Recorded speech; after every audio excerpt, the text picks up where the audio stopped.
నమస్కారం. కవిత గారు నిన్న నైట్ అరెస్ట్ అయ్యారు. ఈడీ అరెస్ట్ చేసింది. అయితే తండ్రి రాజకీయాల కోసం కూతురి త్యాగం. రాజకీయం కోసం కేసీఆర్ గారు తన కూతుర్ని ఒక రకంగా బలి చేసిండని చెప్పుకోవచ్చు. ఈ మాట ఎందుకు అనాల్సి వస్తుందంటే,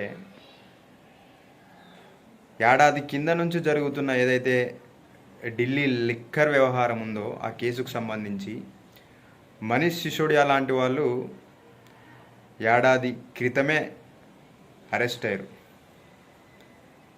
అరెస్ట్ అయినప్పటికీ కవిత గారిని ఒకవేళ అరెస్ట్ చేసేది ఉంటే అప్పుడే అరెస్ట్ చేసేది ఉండే. కానీ తెలంగాణలో వీళ్ళ రాజకీయ భవిష్యత్తు కుడిదిల పడ్డ ఎలుక లెక్క అవుతుందని వీళ్ళు ఎక్స్పెక్ట్ చేయలేదు. అయింది, ప్రజలు బుద్ధి చెప్పిర్రు. ఇప్పుడేందంటే బీజేపీ బీఆర్ఎస్ డ్రామాకు బలైన కవితక్క. సరే, లిక్కర్ స్కామ్ చేసిందా చేయలేదా, వస్తాయి బయటికి వస్తాయి. చేయకపోతే తెలంగాణ సమాజానికే మంచిది. కానీ ఇప్పుడే ఎందుకు?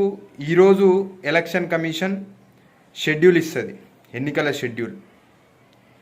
నిన్న మోడీ గారు పర్యటనకు వచ్చారు ఇక్కడికి. ఇంకా ఈరోజు కూడా నాగర్ కర్నూలులో ఉన్నట్టుంది. అంటే మోడీ వచ్చే ముందు ఈడీ వస్తుంది అని అయితే బీజేపీ ప్రభుత్వం నిరూపించుకుంది. కానీ కవిత గారిని ఎందుకు బలి చేస్తున్నట్టు కేసీఆర్ గారు?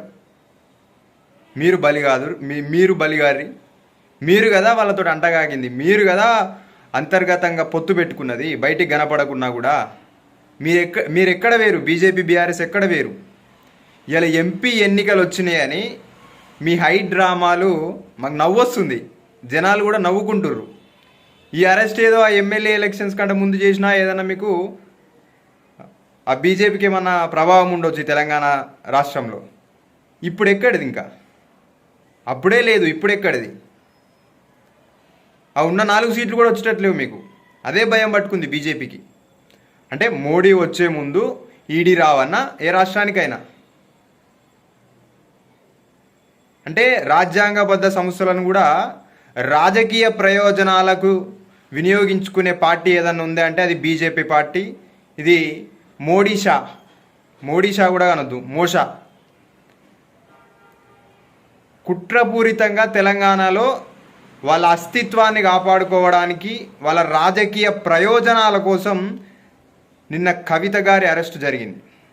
ఎస్, డెఫినెట్లీ లిక్కర్ స్కామ్ కవిత గారు చేస్తే ఖచ్చితంగా శిక్ష అనుభవించాల్సిందే, శిక్ష అనుభవించి తీరాల్సిందే. కానీ ఎప్పుడో వచ్చిన పేరును ఈరోజు ఎందుకు అరెస్ట్ చేయాల్సి వచ్చింది? ప్రజలకు అంత అవగాహన లేకుండా ఎవరు ఉండరు? మోడీ గారైనా, అమిత్ షా గారైనా, కేసీఆర్ గారైనా ఆలోచించుకోవాలా.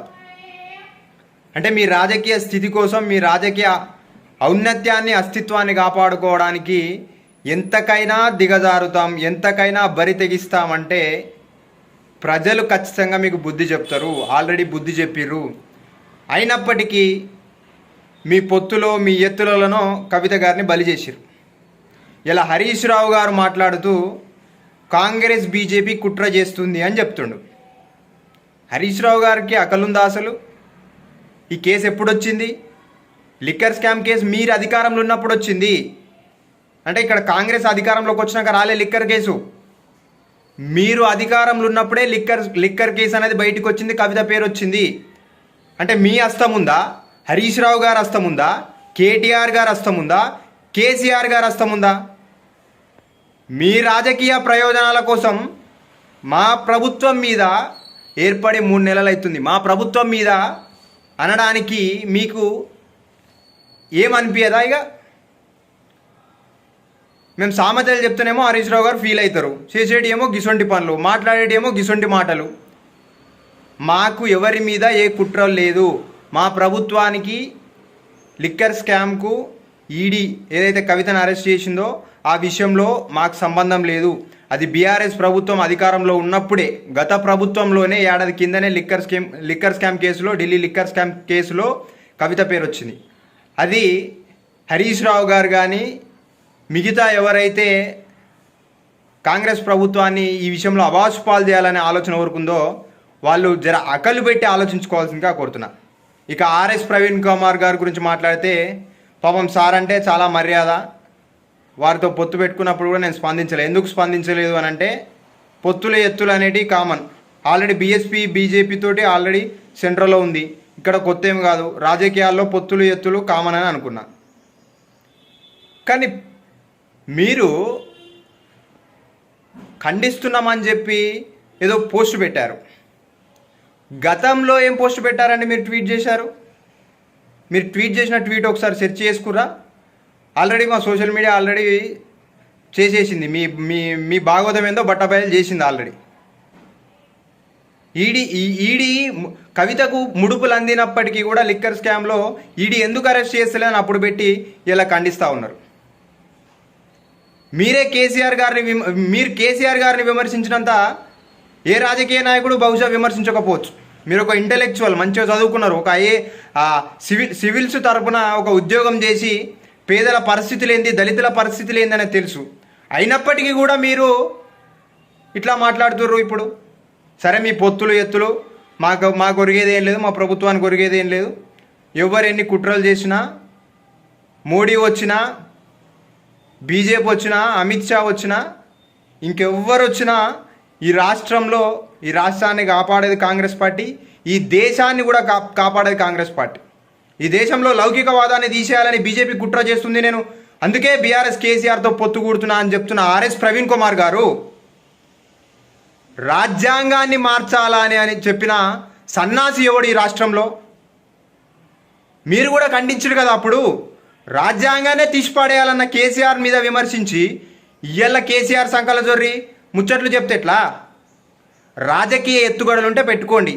అదేదో కాంగ్రెస్ పార్టీ మీద అబాస్పాలు చేద్దాం, నిరుద్యోగుల బతుకులు మారతలేవు, అప్పుడు అంతే, ఇప్పుడు 3 నెలలే మేము వచ్చింది. జస్ట్ 3 నెలలు మాత్రమే అవుతుంది. ఆర్ఎస్ ప్రవీణ్ కుమార్ గారు టైం తీసుకోండి. చాలామంది చెప్పిర్రు బీఎస్పీలోకి కేసీఆర్ గారు విడిచిన బాణమే, దళితుల ఓట్లను చీల్చడానికి కేసీఆర్ విడిచిన బాణమే ఆర్ఎస్ ప్రవీణ్ కుమార్ అని చాలామంది చెప్పిర్రు. అది ఇలా రుజువైంది. రాజకీయంగా ఒక స్టేట్మెంట్ ఇచ్చేటప్పుడు, రాజకీయంగా అది చేసేటప్పుడు మీరు ఒక ఇంటెలెక్చువల్గానే మీ పనులు కూడా ఉండాలి. మీ ఎత్తులతోటి మాకు ఒరిగేదేం లేదు. ఇక ముందు ఏదైనా స్టేట్మెంట్ ఇచ్చేటప్పుడు కొంచెం ఎవరైనా, అది హరీష్ రావు గారు కావచ్చు, ఇంకెవరైనా మా ప్రభుత్వం గురించి మాట్లాడేటప్పుడు కొంచెం ఆలోచించుకొని మాట్లాడండి. హరీష్ రావు గారు, మీరు కూడా ఆలోచించుకోవాల్సిన అవసరం ఉంది. ఎవరు ఎన్ని ఎత్తులేసినా, ఎన్ని పన్నాగాలు పన్నినా కాంగ్రెస్ పార్టీ 10 నుంచి 14 సీట్ల దాకా ఖచ్చితంగా గెలిచి తీరుతుంది. ఎవరైనా రాజకీయ కుట్రలు చేసినా. కవితక్క గారు ఢిల్లీ లిక్కర్ స్కామ్ నుండి నిర్దోషిగా బయటికి రావాలని ఒక తెలంగాణ బిడ్డగా, ఆమె కూడా తెలంగాణ బిడ్డనే, నిర్దోషిగా బయటకు వస్తే ఏంటంటే నా తెలంగాణ సమాజం పరువు నిలబడుతుందని ఒక ఆశతోటి నిర్దోషిగా బయటికి రావాలని నేను కోరుకుంటా ఉన్నా. ఇది బీఆర్ఎస్ నాయకులు కూడా కోరుకోరు. ఎందుకంటే ఇరికిచ్చిందే వాళ్ళు.